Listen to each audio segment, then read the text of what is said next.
Welcome to Pablo Torre Finds Out. I am Pablo Torre. Today's episode is brought to you by DraftKings. DraftKings, the crown is yours. And today we're going to find out what this sound is. Just real quick, back to the boners.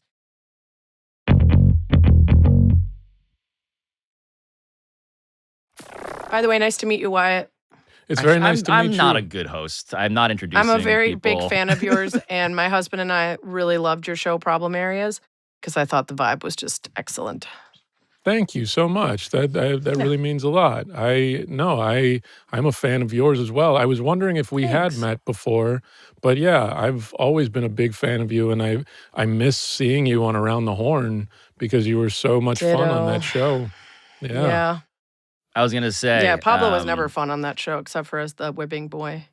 I was going to say, I'm here too on the show. Yeah, you're fine on it. Yeah, you're okay. I'm getting a vibe that I did not ask for, actually, here.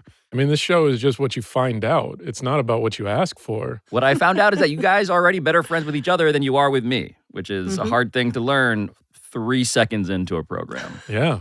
We've already started 3 different text threads. Yeah. We actually started some group chats with multiple other people, too, but didn't invite you. Yeah. Sarah, it's good to see you.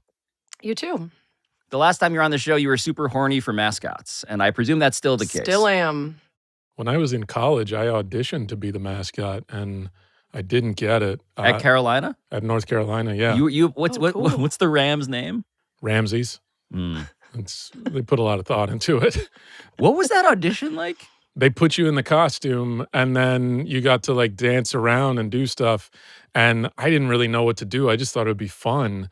And so I put it on, and I think I just did a bunch of like hip thrusts and crotch grabs. And they were like, that's enough, and told me I had done things in that costume that had never been done before and should never be done again. Somehow you were too horny for the Ram. I was going to say, I feel like we view mascots the same then. Yeah. The immediate urge was the crotch grab. Yeah. Those mascots are here for our sexual pleasure. Clearly. Have you seen Benny the Bull? Yeah. He's a smoke show. Yep. You can get it.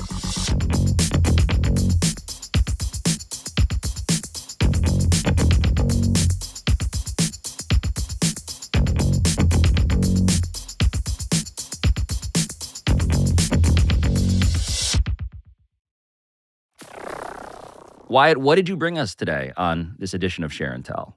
So today I brought, we do have a Super Bowl coming up. There's a lot of talk about. Not familiar. Oh, well, there's a Super Bowl. There's a sport called football. Are you aware of that?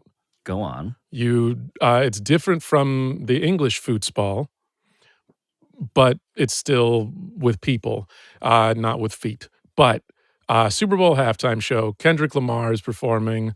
A lot of big conversation around that.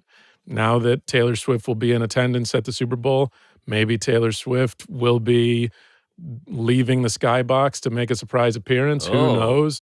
They do have a tune together. Yep. They do. That's right. Yeah, yep. Exactly. Or maybe Taylor Swift just sings it from the skybox. They just hand her a microphone and she slides the glass open and is like, I'll do my part. Sure. Blah, blah, blah. And then or she could Tom Cruise it and like fly down on a wire from the suite to the field. Like he did at the Olympics. Oh, sure. Burj Khalifa style, just rappel down the side of the building.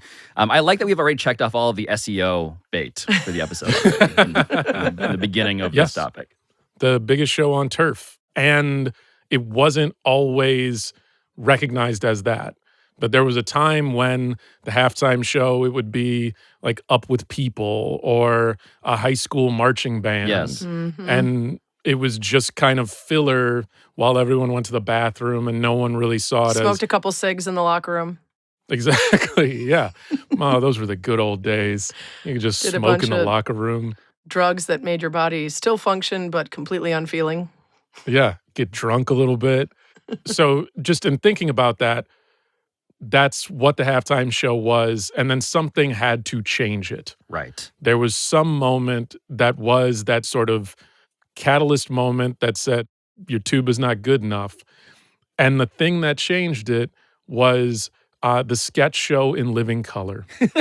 So I didn't know anything about this. Neither did I. And I've thought a lot about the halftime show as a cultural institution before. I didn't know about this until you brought it to us and we actually looked into it. Right. Yeah. You didn't believe me at first when I just told you this. I did not. And then you said we had to look into it. I mean, it actually does demand a further explanation because it does not make sense, the sentence that you have said. I don't know. It makes pretty good sense to me.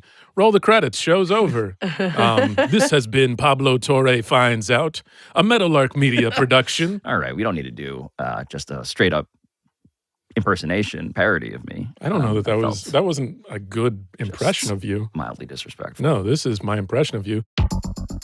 This has been Pablo Torre Finds Out, a Meadowlark Media production. And we'll see you next time.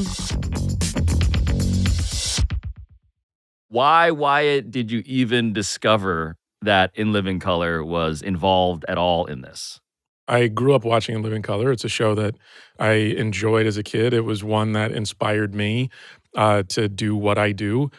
But then also a few years ago, I had been having some preliminary conversations to make a documentary about In Living Color. No way. Are you still doing that? I would love to watch that. Unfortunately, it fell through. There, I think, were just too many things, one of which being Disney owns the IP, and so there's a lot of stuff there to navigate. And then with all the cast, they are all giant megastars. And so... Well, to remind people, right, this is, I mean, I don't want to lead with Jim Carrey, but Jim Carrey was on In Living Color. Sure, you had Damon Wayans, you had Jim Carrey, you had Jennifer David Allen Lopez Greer, was a fly Jennifer girl. Lopez, yeah. Rosie Perez was the choreographer. Right, this was a sketch comedy show on Fox. It ran for 5 seasons, and in that time, in that short amount of time, has done so much as far as given us so much entertainment, both the show itself, but then the people who came from that show, that there is no real story about it. I remember when the show had its 10-year anniversary and its 15-year anniversary, and nobody would write about it. There was never the Vulture article that was, hey, here's the oral history of that we've seen for so many other things. Yeah. And so in doing the research for it, to kind of pitch the idea, one of the things that I got really into was at the time that CBS at that moment had the Super Bowl, that Fox, as this kind of upstart network, had decided, we want to do something outrageous. What if we could steal some of the Super Bowl audience? Yes.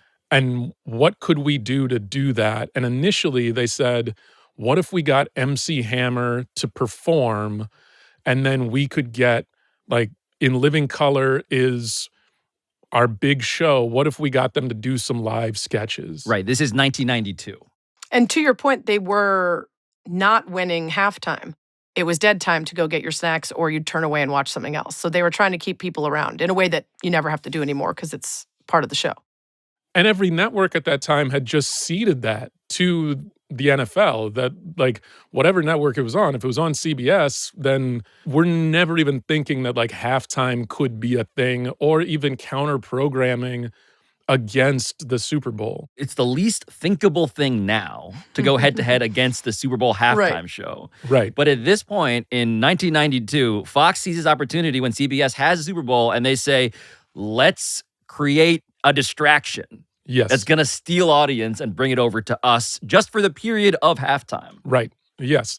And so that's what they started talking about. And they said, yeah, what if we get MC Hammer, and then we'll have the In Living Color folks just do a couple sketches. And then when it was presented to Keenan and the folks at In Living Color, they said, F that. What if we do a show and MC Hammer can be our musical guest? And so the network was like, all right. They started going for it. They got some corporate sponsors. It was taking too long. MC Hammer eventually dropped out and was replaced by, if you can't get MC Hammer, who do you get? You get Color Me Bad. So they got Color Me Bad to close things out. I presume I Want to Sex You Up. Yeah. I mean, when you got mascots, what else are you going to do? That's the theme song for every mascot, That's as I learned it. That was the music I asked to play when I auditioned for Ramses. That's Ramses. It was like I brought my own music here. Here you go.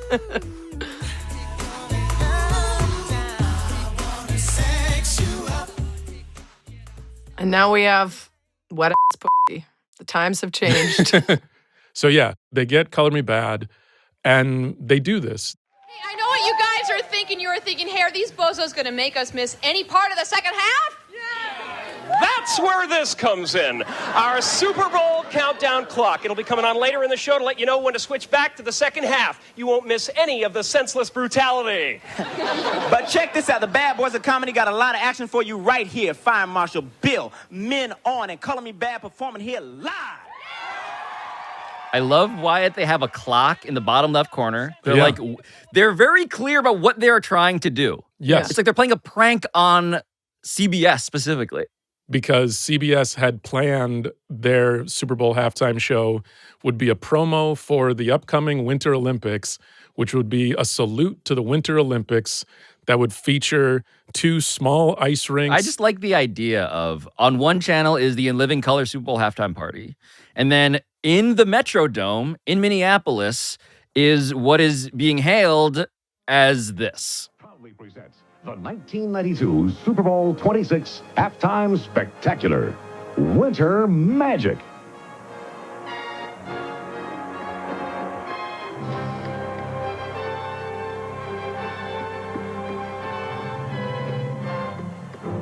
Hi, everybody! Come on and feel the cold. Come to Minnesota where winter's the hottest time of the year. It's winter magic. Who says feel the cold?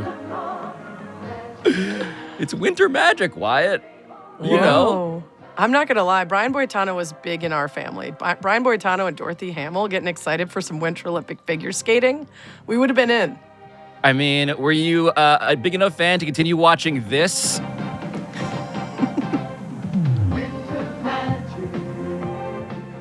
No. Nope. Like the visuals on this. There are umbrellas with snowflakes painted on. It does Wyatt. sort of. I mean, in a way, though, it does resemble Super Bowl halftimes in the sense of, you know, taking over the field with all these dancers and visual elements. It's just so, like, corny. They go on to do like Christmas songs. Right, yeah. It's February. It's a Super Bowl. They're like doing it's kind of mind blowing. It's like, again, Brian Boitano, Dorothy Hamill, the 1980 U.S. Olympic hockey team Right, yeah. shows up at one point. yeah. Yeah. They also have jet skis, but the jet skis are on wheels. So Yes. they're being like held up on wheels and so they can drive around. They do the dance of the Sugar Plum Fairy at one point. And meanwhile, over on Fox, this is happening. Jewelry. Check it out. Super Bowl rings and things. Now, I know some of y'all sitting out there saying, homeboys, these rings are a little big for me. That's why with every purchase, we're going to give you absolutely free this jar of NFL vitamins. That's right. Within 6 months, you'll be wearing these bad boys like pinky rings. Oh, so good. I can't believe I've never seen that before. Holding a giant plastic like cheese ball jug just full of steroids. Right. They were like poking fingers in all of the eyes available to them. All the bears were getting poked that day. Yeah. And the whole show, I mean, everything was just all over football and people loved it. They drew a huge portion of the audience away. Yes. And even kept some of it. And so the gambit worked and it was successful. And after that, the decision was made, we have to do something different. And we can't. There became a fear that now this is like, we have shown a weakness.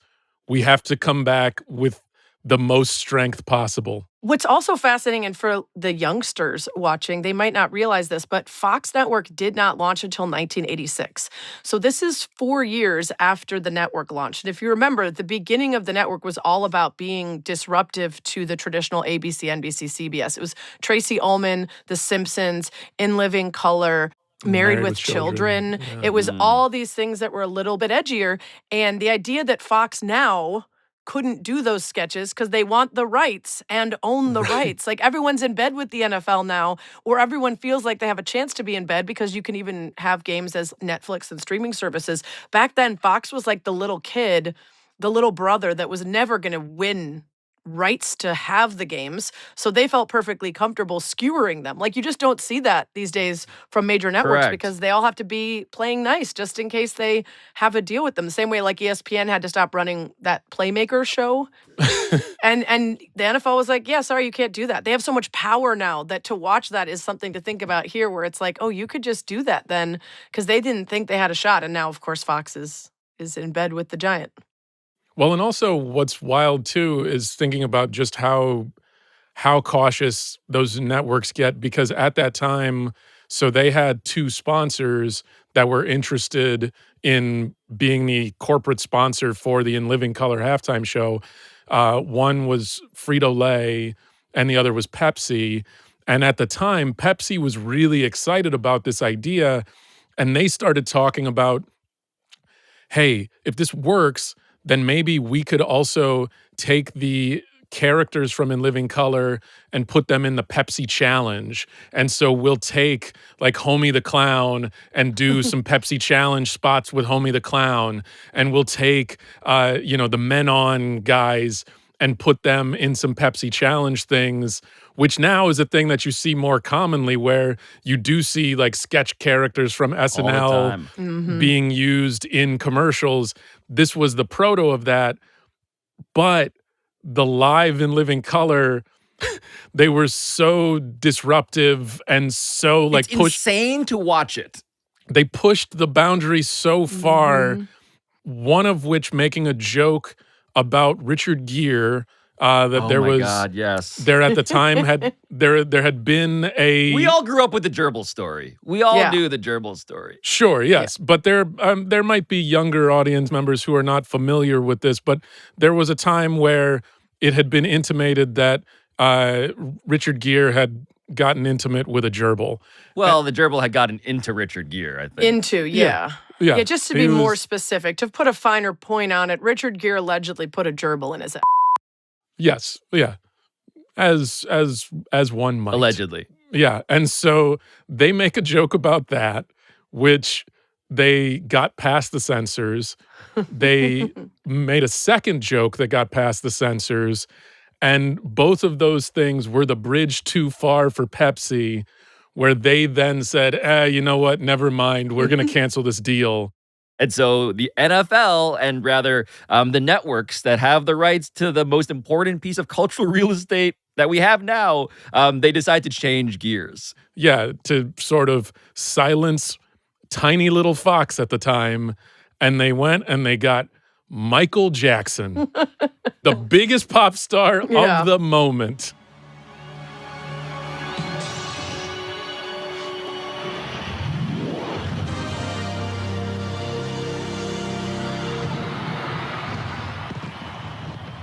And this Michael Jackson halftime show is the thing that all of us know. Yes, and it sets the precedent. Literally, American culture was never the same because In Living Color threatened those dancing children in the Metrodome. To your point about, going hard, once you pull out your Michael Jackson, so to speak, no one's really going to lay what they've got on the table to try to compete. So once you've established that this is what the halftime show looks like from here on out. Exactly. It's no longer about trying to counter program. It's about understanding that it's you're not winning. The war was over. Yes. Right. Nuclear deterrence had prevailed. Right. Yes. But it also then set the precedent and set the standard for the NFL that, well, we got to do this every year now. And so then every year it became, all right, who's a giant sponsor we can get? So Pepsi, even though they initially were going to be in bed with Fox and In Living Color, they were like, we're good. Oh, Michael Jackson, the Super Bowl, you can have our money. There's nothing controversial No, I about was going to this. say, we want nothing to in do no with way. controversy, so we're backing Michael Jackson. In no way will this age poorly, to be laughed at later by podcasters revisiting the history of this program. But also age poorly 7 months later, because the first Michael Jackson child abuse allegations came out that summer. Oh. So that Super Bowl, Michael Jackson performs, and not just performs, does a whole section about kids and wanting to love and Yes. protect the kids. They do We Are the World with a children's choir. And Right. then does a thing where the audience participation is holding up little stick figures of children while he goes and stands among children and picks them up and is like doing a whole thing. That summer is when those allegations come out. Luckily, though, this year, there is thankfully zero subtext when it comes to such a topic with the current performer we're about to watch together. Yeah, nothing to do with minors whatsoever.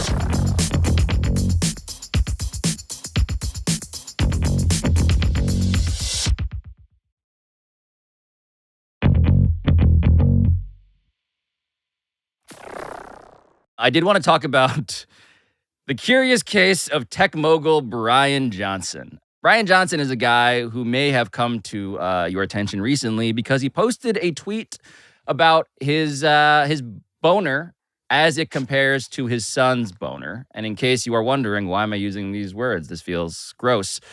Here's the tweet. Quote, nighttime erection data from my 19-year-old son at Talmadge Johnson and me. His duration is 2 minutes longer than mine. Raise children to stand tall, be firm, and be upright. Followed by all of these biometric boner charts. So, you know, this is the guy, in case you weren't familiar, also in the documentary, Don't Die. He's the guy. You guys, I mean, hold on. Before I go any further, you guys had heard of Bryan Johnson before I said we got to learn about the boner data? Yes. Yeah. I had only remembered seeing the photo of him where he got a bunch of fat injected in his face and he looked like that lady who got more and more progressively like a cat due to her plastic Jocelyn surgery. Wildenstein. That's the only reference point I had know to that this guy. lady's name. I can't believe you know the cat lady's name. Yeah, Jocelyn Wildenstein lives rent-free in my brain. Also, hashtag rest in peace, Jocelyn. She just passed away. Wow. We lost This her is a in lot to 2024. process. I guess I should say meow. Catnap in peace. So You sweet, sweet Sheba. this is what Bryan Johnson looks like in the photo Sarah was alluding to as he was engaged in Project Babyface. So Bryan Johnson, Sarah, is the guy who is basically on a mission to reverse aging. And he has done this in a way that has been startling and has a sports context. LeBron James famously has been spending $1 million a year on his body. But Bryan Johnson, in comparison, spends about $2 million a year on his body. And so that's according to reporting from Ashley Vance, formerly of Bloomberg, who chronicled this, was involved with the documentary. Is now running a great publication called Core Memory, in which he talked about interviewing Bryan Johnson. This is a very rich tech guy who's like, I'm going to be the face and the leader of a movement in which I'm going to basically discover where people have been too afraid to go when it comes to living forever. And in case you were wondering, I wanted to find out, how does one measure such boner data? You do it this way. Oh, yeah. And what is this other contraption that you've That given me? is how you can measure your nighttime erections. I mean, where am I going to put that? Yeah, so you put it on your shaft and just gently, there you go, gently pull that. And so there you go. I'm sorry. I just go to sleep hard and I wake up hard. Don't have to get ready if you stay ready. You know what I mean? Yeah. Yeah, Brian, you need to work on that endurance, my man. Get your numbers up, Brian. His phallus turgid. Turgid. Turgid's a great. What a good word. When else Really is turgid used. used if not for Sort of like erection flaccid. description? Yeah, You can't say flaccid Right. without thinking of a dick. exactly. These Flaccid and turgid are the yin and yang of boner adjectives. Yeah. That would be a good rap duo. But then who ends up with flaccid, I guess? A Nobody real wants to be. Goofus and Gallant situation. Turgid and flaccid. the highlights magazine of sexual health. What Bryan Johnson is trying to say, though, about his erection and his son's erection is that they're very nighttime erections. Just clarifying, they're nighttime erections. Nocturnal. His separate, nocturnal, not one together. Well, hopefully. Separate and unequal. It turns out is what he's making the case. His son, Bryan Johnson, is trying to assert that his nighttime nocturnal turgidity is to be reckoned with. And Sarah, I just want to explain who Bryan Johnson is because he is the star of this doc called Don't Die on Netflix. I want to just give a clip from the trailer just to give a sense for people to catch up real quick on what kind of an archetype we're dealing with. I do worry about him. I've never felt more understood by anyone than with you. I really want to have multiple lifetimes with my son. 100 years is not going to be enough. What if you donate your plasma to me? I will to Dad. It'll be this multi-generational thing. You guys look awesome. You don't, though. So it stops on a clip of them in a photo shoot. It's Bryan, his dad, and Bryan's son, who is the aforementioned Talmadge. Turgid Talmadge. Turgid Talmadge. They basically made a sort of just, they gave plasma to each other, youngest to next oldest, in a way that feels like exactly what we were joking that Peter Thiel was doing with his blood boy in Silicon Valley. Bryan Johnson is saying this is part of his very detailed and now public plan for how you can live forever. Right, yeah. Vampire your children.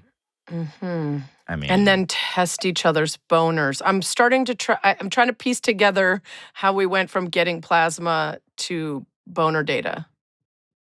Well, I mean, you get 3 to 5 guys in a room, and there's nothing on TV. It's at some point, I think, just naturally the conversation is gonna wind its way to boner data.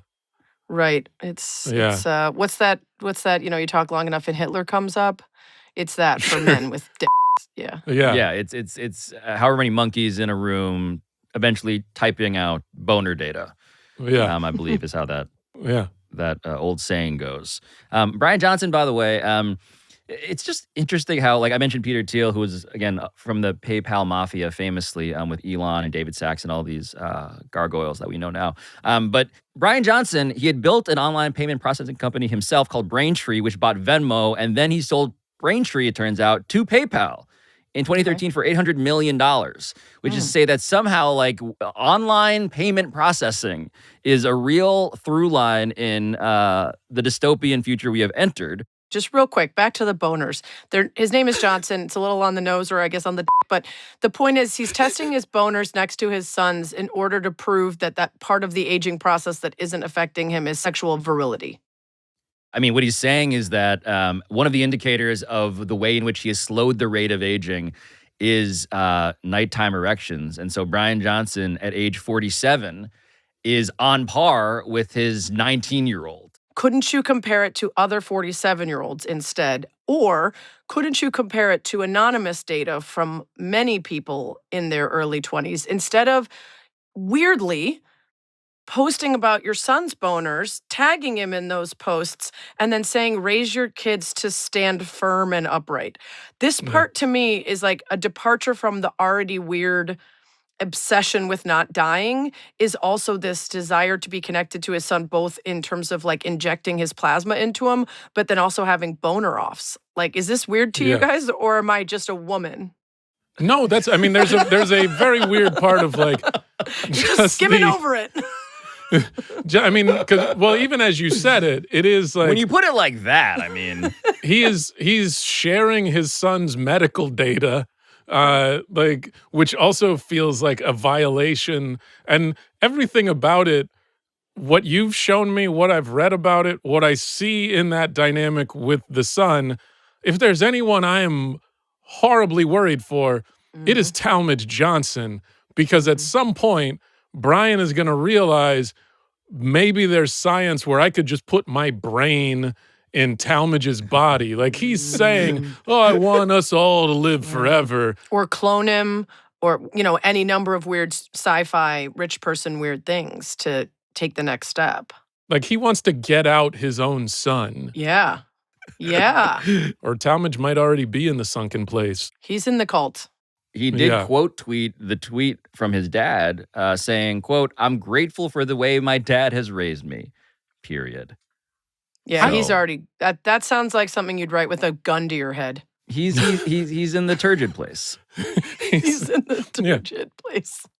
He can't think straight. He's constantly erect. His dad won't let him stop getting boners. Also, not the point of the clip, but isn't he rich enough to get a more believable hair dye? That doesn't occur in nature. Like, if the point is to look younger, like a real easy, just boxed hair dye is not going to cost you much, and it's going to do wonders for selling people on your age. Right. I do feel like for all of the sincerity and for all of the pills and for all of the, 4:30 a.m. wake-ups he has, like, it must suck when someone's like, it kind of looked like you're in your mid-40s. Right. You guys are familiar with ESPN announcer Mark Jones? Yeah, Mark Jones is on The Substance. Well, I just want to know what program Mark Jones is on. Mark Jones is 63 years old. Yeah.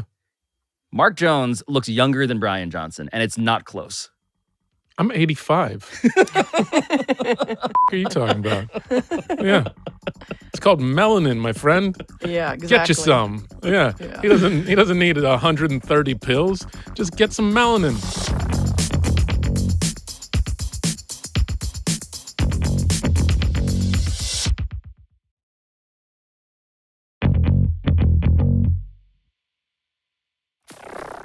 I don't want to bring the party to a flaccid point, but I brought a sports topic. I forgot what show I was on, I guess. But I did want to bring it because I think you're both brilliant dudes, and I'm kind of interested to see where your brain takes what could happen next.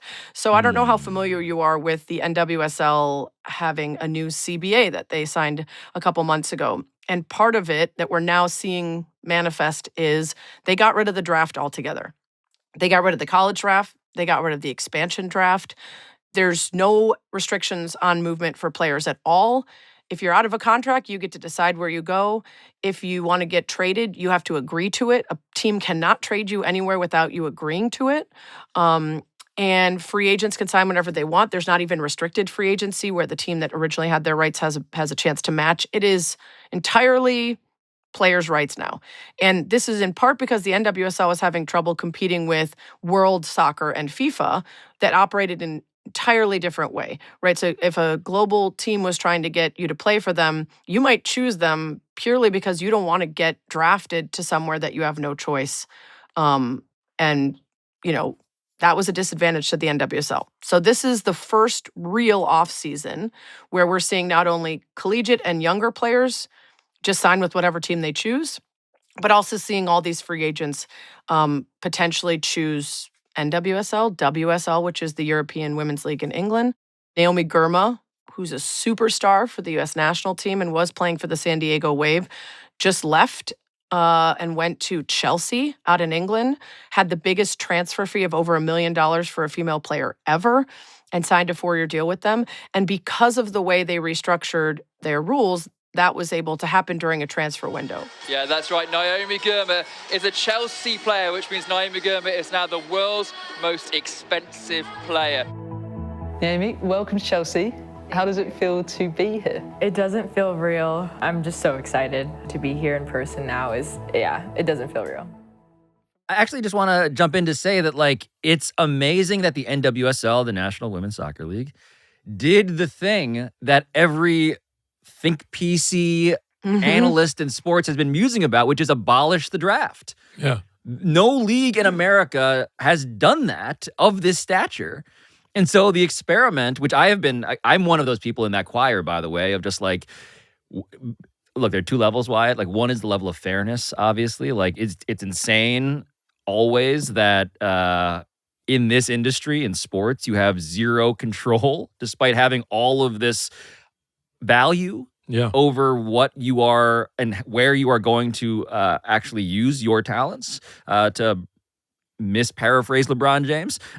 But then the second level is doesn't that also, as much as I love the draft, raise new opportunities for like what to do in replacement of it? The television show of the draft, you abolish that too. And that's always, John Skipper says it all the time. Like the reason he would never want to do it is because the TV show.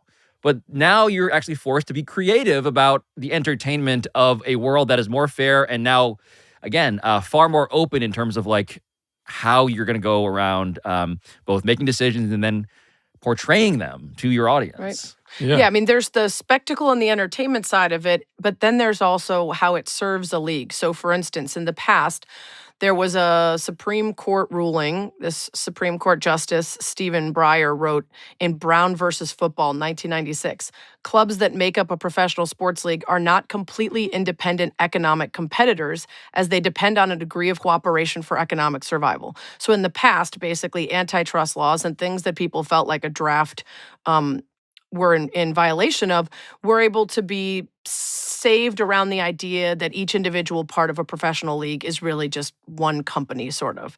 And in the NWSL, that argument really wouldn't have worked because it didn't help the health of the league to have a draft when the rest of global football didn't.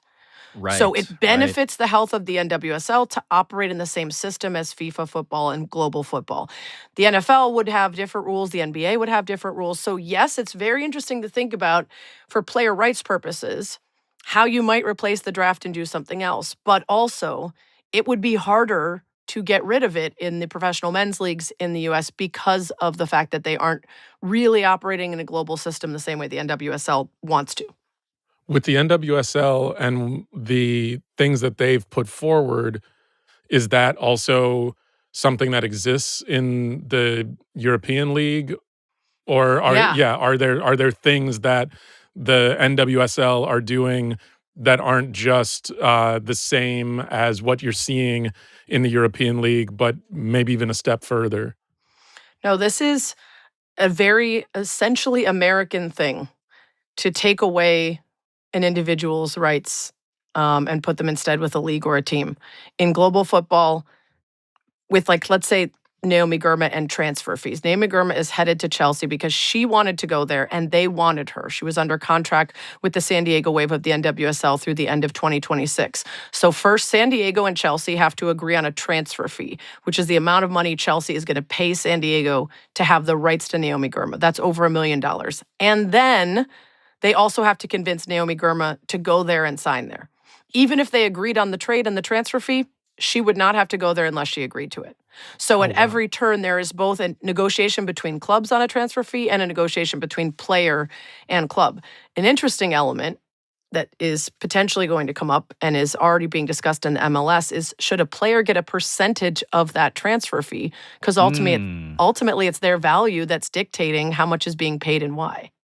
So soccer is basically operating now in terms of global rules because we're behind.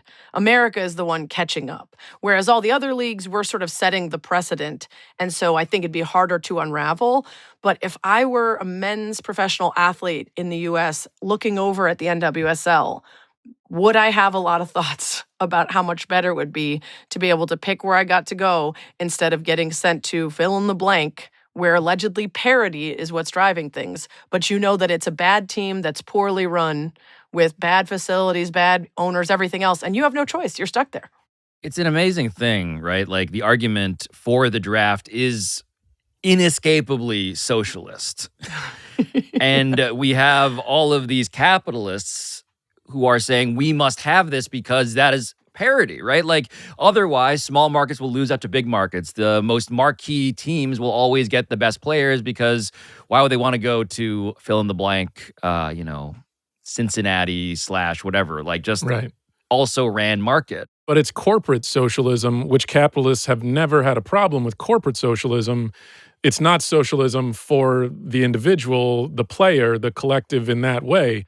Capitalists love corporate socialism. And again, I'm somebody who, like my whole thing on tanking, right, is that the problem with tanking is that it works. It makes sense to do it because you're following incentives. Like it's an amazing thing to have the number 1 overall pick because you suck. Right. But in a world in which there is no draft, how have these decisions been made? Like what's happening, I guess, is my question. Now that the experiment for the first time is finally being run in America. You just made me think of something that I want to add, which is another way that women's leagues are saying what we've always done doesn't have to be the way we keep doing it. The Professional Women's Hockey League, the PWHL, uses a draft order point system so that the team with the most points after they've been eliminated gets a better pick. Oh, So once you know you're not making it, you have to try hard. Win. You have to try and instead win. of getting worse. So there's a lot of ways that I think women's professional sports are trying to look at what we've complained about for decades on the men's side. Unrivaled, for instance, uses an Elam ending for the fourth quarter of every single game. If people aren't familiar with that, it means you've got target score. You've got a game winner every single game instead of let's have 8,000 free throws and drag out the finish. So women's sports are looking at the things that aren't working in men's and trying out new things because they're not beholden to nostalgia and tradition and people who will be mad about, mixing things up. As far as the NWSL goes, we are right in the midst of seeing the first handful of college players getting signed to teams. It's missing a bit of the pageantry in terms of draft day night, but I had the executive director of the NWSL PA, Megan Burke, on, and the Players Association president, Tori Huster, on my podcast, Good Game with Sarah Spain, plug there, to talk about this right after the CBA went through. And one of the things they talked about is that was an artificial pageantry. The real moment where you feel like a pro is when you sign your contract, not when you put the hat on. So can you make that my pro moment? Can you find a way to put some pageantry behind the contract signing and that decision? Or in high school, for instance, we've got the people who line up the hats on the table and then, tell you where they're going on decision day. You could do that sort of thing the same way for players that are getting to decide their team as opposed to being drafted. Make it so that instead of the employer having all of these suitors, you turn the tables. The dating game. You've got the player, and then behind the wall, you've got 4 teams. Yes. Who are saying, here's our facilities. Here's our record of winning. Here's where you'll live if you live here. Here's our tax situation in our city. And the thing is, there are some legitimate questions about this in terms of how do you make sure teams are able to keep up, especially smaller markets? How do you ensure that there is a little bit of parity and it's not super lopsided?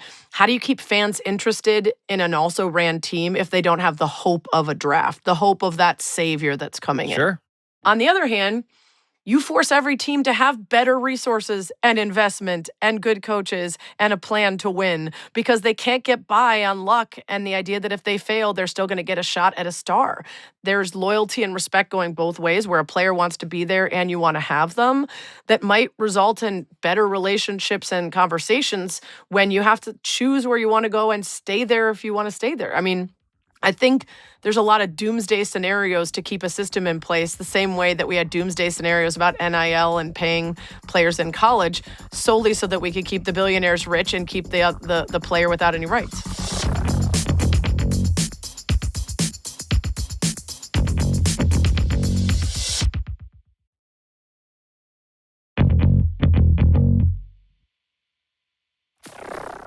At the end of every episode of Pablo Torre Finds Out, we talk about what we found out today on a show about finding out stuff. And I found out just now that Sarah Spain has been holding a banana as not a prop, but actual food and has been restraining herself from using it as a metaphor made real, which I must applaud.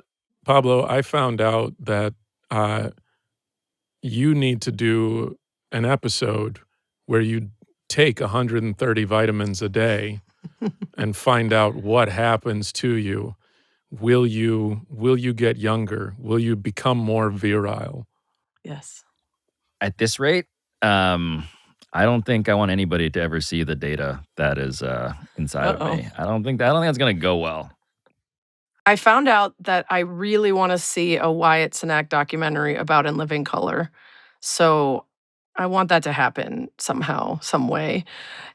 I also found out that being a billionaire is not as fun as it looks for the millionth time. I don't know how many stories we need to hear about miserable billionaire men before we finally stop in any way idolizing that lifestyle or them. But this is just like the latest in a long, long list of just deeply upsetting results of being too rich. Yeah, I feel like it's a health crisis. We need to perhaps look at it as a health crisis that we need to save these men from themselves and tax them fairly.